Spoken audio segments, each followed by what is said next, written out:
We had somebody come on the podcast, a young lady who told us a few weeks ago that she knows someone who was stuttering so hard one time that the person who was listening thought he was choking.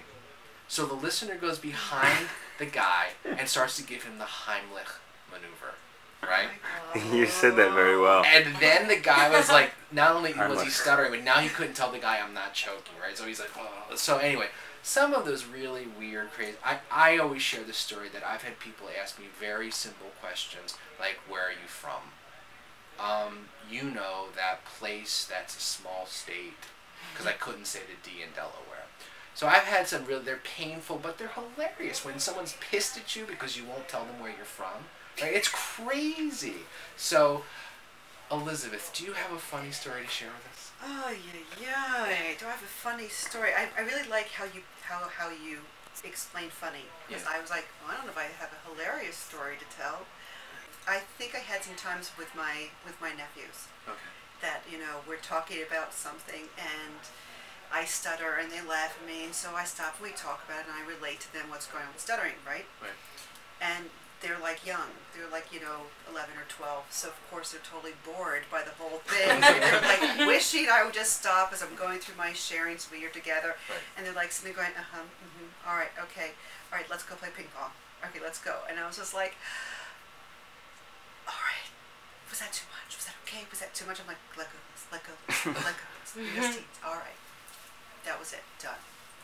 That's great, because like we're often so concerned, and then like they're just like, well, let's just do the kid stuff. They never laughed at me again, so they must have heard that. They don't want to talk about it with me, but the look on their face was like, I gotta get out of here. I gotta leave. All right, let's go play ping pong. I like that. Okay, excellent. Caryn, do you have one for us? I guess my funny stuttering story would be more about everyone else rather than myself. I find when I'm with a lot of my friends for a long time, and then I start to hear them talk, I actually hear them, like they'll start putting in some like prolongations, and like they'll start being like, so, and I'm just like, wait, what? Like, what was that? And I don't even think they really know that they're doing it, but they just hear me, I guess, and start to add it into their own speech, and I think that's great.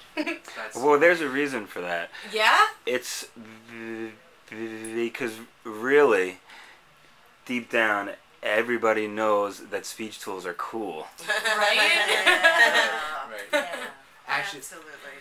let's get to Carol, but I want to say one more thing. I used to go out, I'm married now, but I used to go out with a woman who stutters, and we went out to dinner once, and my grandfather, God bless him, love him, but he just didn't get it, right? So we're sitting there with my mom, my grandfather, and my girlfriend's stuttering, and my grandfather looks at me, and she's like caught in a block, and my grandfather cuts her off and says, are you going to help her fix that?